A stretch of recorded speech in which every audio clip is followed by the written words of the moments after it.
السلام علیکم ورحمۃ اللہ وبرکاتہ۔ لقمان حکیم، جس کا نام سب لوگ بڑے عزت سے لیتے ہیں،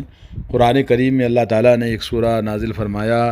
21ویں پارے میں، سورہ روم کے بعد سورہ لقمان، اور اس سورہ میں اللہ تبارک و تعالیٰ نے حضرت لقمان علیہ السلام کی پند و نصائح بیان فرمایا ہے۔ اور اس سورہ کے اندر جیسا کہ آپ کو معلوم ہے 34 آیتیں اور 4 رکوع ہیں، اور اس میں جو حضرت لقمان علیہ السلام کی جو نصیحت ہے وہ آپ کے سامنے بتانا چاہتا ہوں۔ اور حضرت لقمان علیہ السلام کی جو نصیحت ہے، آیت نمبر 12 سے آیت نمبر 19 تک اللہ تعالیٰ نے بیان کیا۔ تقریباً یہ 9 آیتیں بنتی ہیں، اور اس میں اللہ تبارک و تعالیٰ نے حضرت لقمان علیہ السلام کے نیک بندے ہونے کا ذکر فرمایا۔ کہا جاتا ہے کہ جنہیں اللہ تعالیٰ نے حکمت یعنی عقل، فہم اور دینی بصیرت میں ممتاز اور اونچا مقام عطا فرمایا تھا، ان سے کسی نے پوچھا کہ تمہیں یہ مقام، یہ فہم و شعور کس طرح حاصل ہوا؟ انہوں نے فرمایا، راست بازی، امانت داری اور بے فائدہ چیزوں سے پرہیز کرنے اور خاموشی کی وجہ سے۔ ان کی حکمت و دانش پر مبنی ایک واقعہ یہ بھی مشہور ہے کہ یہ غلام تھے، ان کے آقا نے کہا بکری ذبح کر کے اس کے سب سے بہترین 2 حصے لاؤ، چنانچہ وہ زبان اور دل نکال کر لے گئے۔ ایک دوسرے موقع پر آقا نے ان سے کہا کہ بکری ذبح کر کے اس کے سب سے بدترین 2 حصے لے آؤ، تو پھر وہ وہی 2 حصے زبان اور دل لے کر چلے گئے۔ پوچھنے پر انہوں نے بتایا کہ زبان اور دل اگر صحیح ہوں تو یہ سب سے بہترین ہے، اور اگر یہ بکری کے اندر جیسے زبان اور دل یہ دونوں انسان کے اندر بگڑ جائیں تو یہ سب سے بدترین چیز ہوتی ہے انسان کے اندر۔ یہ حکمت کی بات تھی جو علامہ ابن کثیر نے اس کو بیان کیا ہے۔ آیت نمبر 12 سب سے پہلے اللہ نے فرمایا وَلَقَدْ آتَيْنَا لُقْمَانَ الْحِكْمَةَ أَنِ اشْكُرْ لِلَّهِ وَمَنْ يَشْكُرْ فَإِنَّمَا يَشْكُرُ لِنَفْسِهِ وَمَنْ كَفَرَ فَإِنَّ اللَّهَ غَنِيٌّ حَمِيدٌ۔ ہم نے لقمان کو حکمت دی تھی تو اللہ تعالیٰ نے شکر کرنے کا انہیں حکم دیا کہ اللہ کا شکر بجا لاؤ، اور جو شخص شکر گزاری کرتا ہے وہ اپنے ہی لیے کرتا ہے، اور جو ناشکری کرے وہ بھی جان لے کہ اللہ تعالیٰ اس کی ناشکری سے بے نیاز اور وہ ہر طرح کی تعریفوں کا مستحق ہے۔ تو سب سے پہلے شکر گزاری، یعنی شکر گزاری کا مطلب یہ کہ اللہ تعالیٰ کی نعمتوں پر اس کی حمد و ثنا اور اس کے احکام کی فرما برداری، اور جن چیزوں سے اللہ نے حرام کیا، منع کیا ہے، اس سے پوری طرح بچنا، اور جس کے کرنے کا حکم دیا اس کو پوری طرح بجا لانا۔ حضرت لقمان علیہ السلام نے اپنے بیٹے کو سب سے پہلے جو نصیحت فرمائی جس کا تعلق عقیدہ توحید سے ہے، اور انہوں نے فرمایا یا بنی لا تشرک باللہ ان الشرک لظلم عظیم۔ فرمایا کہ بیٹا اللہ کے ساتھ کسی کو شریک نہ کرنا، کیونکہ یہ بہت بڑا ظلم ہے۔ اللہ تعالیٰ نے حضرت لقمان کی سب سے پہلی وصیت یہ نقل فرمائی کہ انہوں نے اپنے بیٹے کو شرک سے منع فرمایا، جس سے یہ واضح ہوا کہ والدین کے لیے ضروری ہے کہ اپنی اولاد کو سب سے پہلے شرک سے بچانے کے لیے کوشش کریں اور ان کو نصیحت کریں۔ اور حضرت ابراہیم علیہ السلام نے بھی اپنی دعا میں سب سے پہلے کہا کہ وَجُنُوبْنِي وَبَنِيَّ أَن نَعْبُدَ الْأَصْنَامَ، اے اللہ مجھے اور میری اولاد کو بچا لے کہ ہم بت پرست بن جائیں۔ اور یہ بتایا کہ شرک سب سے بڑا ظلم ہے دنیا میں، زمین پر سب سے بڑا گناہ شرک ہے، اور اللہ کے نبی صلی اللہ علیہ وسلم نے بھی ہمیں یہ بتایا کہ لا تشرک باللہ ان قتلت و حرقت، اگر تمہیں قتل کر دیا جائے، ٹکڑے ٹکڑے کر دیا جائے یا آگ میں جلا دیا جائے، اللہ کے ساتھ شرک نہ کرنا۔ اور جو آدمی شرک کرے گا وہ کبھی جنت میں نہیں جائے گا، جیسا کہ قرآن کی بہت ساری آیتیں بتاتی ہیں۔ اور اللہ تعالیٰ نے فرمایا ایمان والوں کے لیے الذین آمنوا ولم یلبسوا ایمانہم بظلم اولئک لہم الامن وہم مہتدون، جو لوگ ایمان لائے اور اپنے ایمان کو ظلم سے خلط ملط نہیں کیا، ملاوٹ نہیں کیا، ایسے لوگوں کے لیے دنیا میں امن و امان اور آخرت میں بھی امن و امان ہے، اور وہی لوگ ہدایت پر ہیں۔ تو یہ ظلم نہ کرنے والے، شرک نہ کرنے والے، شرک و بدعت، خرافات جتنے بھی ہیں، یہ سب چیزوں سے جو آدمی بچتا ہے اللہ تعالیٰ ان کو ہدایت یافتہ بناتا ہے۔ اور شرک کے بعد سب سے پہلے توحید کے بعد جو نصیحت فرمائی وہ یہ کہ والدین کے ساتھ حسن سلوک کرنا، ان کی تائید اللہ تعالیٰ نے فرمائی، کیونکہ ماں بڑی تکلیف پر تکلیف اٹھا کر جنم دیتی ہے، اور یہ کہا کہ اگر ماں باپ اگرچہ مشرک ہوں، اگر تمہیں شرک کرنے پر زبردستی کریں تب بھی ماں باپ کے ساتھ حسن سلوک ضرور کرنا، مگر شرک میں ان کی بات نہیں ماننا۔ اور یہاں پر ایک لفظ آیا ہے وہ فِصَالُهُ فِي عَامَيْن، یعنی دودھ چھڑانے کی مدت 2 سال ہے، تو یعنی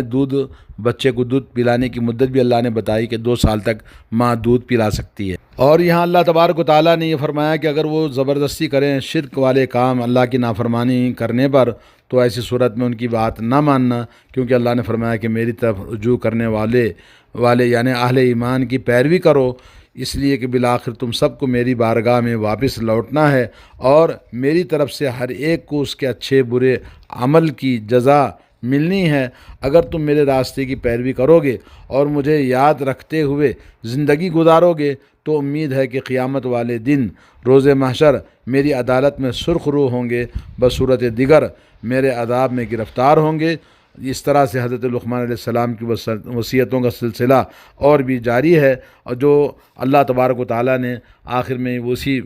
وصیت میں فرمایا کہ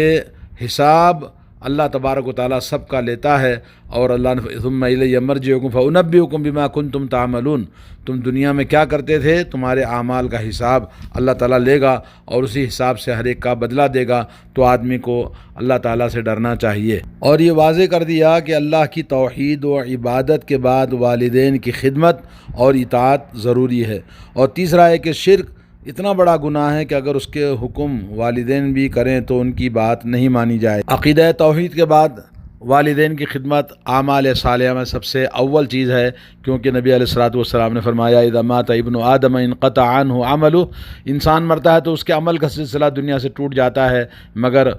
3 باتیں ایسی ہیں، ان میں سے ایک ولد صالح یدعو لہ، نیک اولاد جو اس کے لیے دعا کرتی ہے۔ تو ماں باپ کا سلسلہ والدین کا اپنے بچوں کے ساتھ ہمیشہ جڑا رہتا ہے تا دم حیات، بچے جب تک زندہ رہیں ماں باپ کے لیے دعا کرنا ہے، چاہے زندہ ہوں یا مردہ، ہمیشہ ماں باپ کے لیے دعا کرنا، رب ارحمہما کما ربیانی صغیرا۔ ایک بہت بڑی بات اللہ تبارک و تعالیٰ نے یہاں یہ بتائی ہے، یا بنی انہا ان تک مثقال حبۃ من خردل فتکن فی صخرۃ او فی السماوات او فی الارض یأتی بہ اللہ، اے پیارے بیٹے اگر کوئی چیز رائی کے دانے کے برابر کیوں نہ ہو، پھر وہ خواہ کسی چٹان میں دب کر رہ گئی ہو، یا آسمان کی بلندیوں میں کہیں کھو گئی ہو، یا زمین میں کہیں چھپی ہوئی ہو، اللہ تعالیٰ اسے ضرور حاضر کرے گا۔ اللہ تعالیٰ بڑا باریک بین اور خبردار ہے۔ مطلب یہ ہے کہ انسان اچھا یا برا کام کتنا بھی چھپ کر کرے، اللہ سے مخفی نہیں، اور قیامت والے دن اللہ تعالیٰ اسے ضرور حاضر کرے گا، یعنی اس کے جزا دے گا، اچھے عمل کا اچھی جزا ہوگی، اور برے عمل کا بدلہ برائی کے ساتھ دیا جائے گا، جہنم اس کے لیے ہوگی۔ اللہ تعالیٰ نے یہاں پر رائی کی دانے کے برابر مثال دی ہے، اتنا چھوٹا ہوتا ہے جس کا وزن محسوس نہیں ہوتا، نہ تول میں نہ ترازو کے پلڑے میں دیکھا جا سکتا ہے۔ اسی طرح چٹان آبادی سے دور جنگل پہاڑوں میں مخفی ترین اور محفوظ ترین جگہ ہے۔ یہ مضمون حدیث میں بھی بیان کیا گیا، فرمایا اگر تم میں سے کوئی شخص بے سوراخ کے پتھر میں بھی عمل کرے گا جس کا کوئی دروازہ ہی نہ ہو، کھڑکی نہ ہو، اللہ تعالیٰ اسے لوگوں پر ظاہر فرما دے گا، چاہے وہ کیسا ہی عمل کیوں نہ ہو۔ مسند احمد۔ اس لیے کہ وہ لطیف باریک بھی ہے، اس کا علم مخفی ترین چیزوں تک محیط ہے، اور وہ خبیر ہے، اندھیری رات میں بھی چلنے والی چونٹیوں کی حرکات و سکنات سے وہ باخبر رہتا ہے۔ اور چوتھی نصیحت اللہ نے فرمائی، حضرت لقمان نے اپنے بیٹے سے کہا یا بنی اقیم الصلاۃ، اے بیٹے نماز قائم کرو، کیونکہ نماز زندگی میں توحید کے بعد، والدین کی اطاعت کے بعد سب سے پہلی چیز اللہ تعالیٰ کا حق نماز پڑھنا ہے، اور نماز ہی ایک ایسی چیز ہے جو انسان کی زندگی میں سب سے نمایاں اسلام کا ثبوت ہے، اور اسلام کا عماد ہے، ستون ہے، اور جو نماز اچھی طرح سے پڑھتا ہے قیامت کے دن سب سے پہلے اعمال میں نماز کا ہی حساب ہوگا سب سے پہلے۔ اور 5ویں اور 6ویں نصیحت فرمائی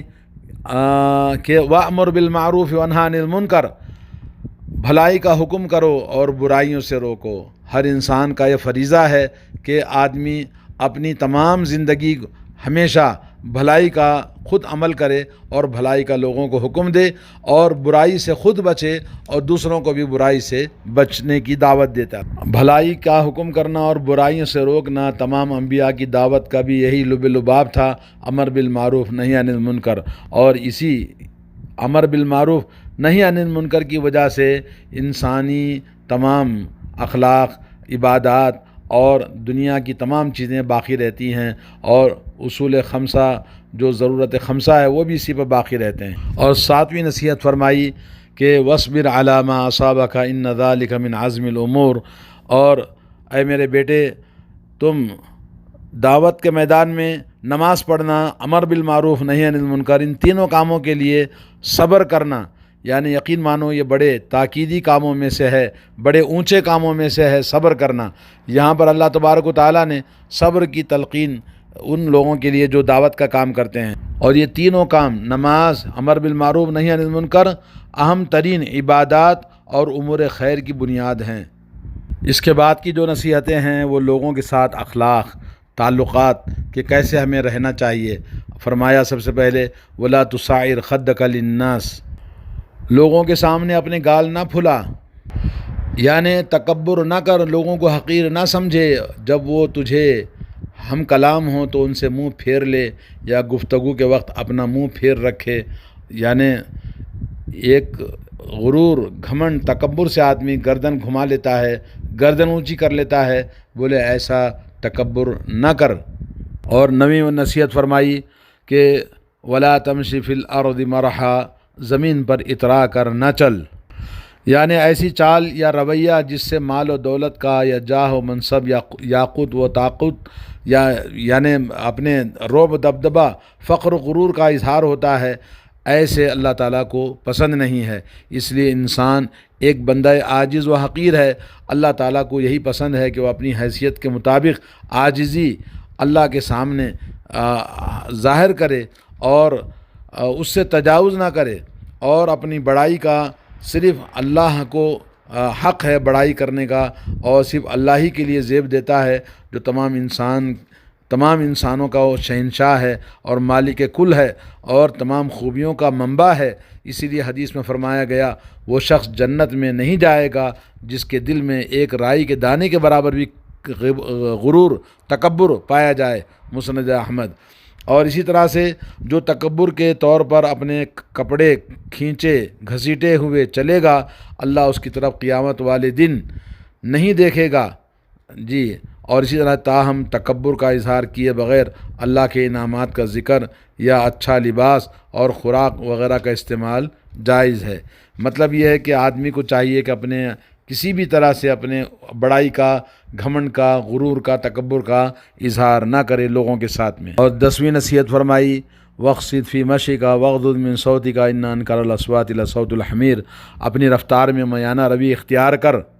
یعنی چال چلن اتنی سست نہ ہو جیسے کوئی بیمار ہو، اور اتنی تیز بھی نہ ہو کہ جس سے آدمی کا شرف و وقار اور اس کی سنجیدگی کے خلاف ہو۔ اسی کو دوسرے مقام پر اس طرح فرمایا گیا یمشون علی الارض ہونا، اللہ کے بندے زمین پر وقار اور سکونت اور سنجیدگی کے ساتھ چلتے ہیں۔ اور یہ فرمایا کہ اپنی آواز کو پست کر، یعنی آوازوں میں سب سے بدترین آواز گدھوں کی آواز ہوتی ہے، یعنی چیخنا، چلا کر بات کرنا، اس لیے کہ زیادہ اونچی آواز سے بات کرنا پسندیدہ ہوتا تو گدھے کی آواز سب سے اچھی سمجھی جاتی، لیکن ایسا نہیں ہے، بلکہ گدھے کی آواز سب سے بدترین اور ناپسندیدہ ہوتی ہے۔ اسی لیے حدیث میں آتا ہے کہ گدھے کی آواز سنو تو شیطان سے پناہ مانگو۔ تو آدمی کو چاہیے کہ ہم اپنی زندگی میں حضرت لقمان علیہ السلام کی باتیں، نصیحتیں 3 باتوں پر مشتمل ہیں، عقیدے سے تعلق ہے، عمل صالح سے تعلق ہے، اور اخلاق و کردار سے تعلق ہے۔ یہ تینوں چیزیں اللہ تعالی ہم سب کو توفیق عطا فرمائے ان اخلاق کو اپنانے کی، اور ہمیں ان کو بار بار سننے اور پڑھنے کی ضرورت ہے۔ سورہ لقمان کی آیتیں ہیں، آیت نمبر 12 سے آیت نمبر 19 تک آپ ضرور اپنی کتاب اٹھائیں اور ترجمہ قرآن میں اس کو پڑھیں، انشاءاللہ آپ کو مزید معلوم ہوگا۔ السلام علیکم ورحمۃ اللہ وبرکاتہ۔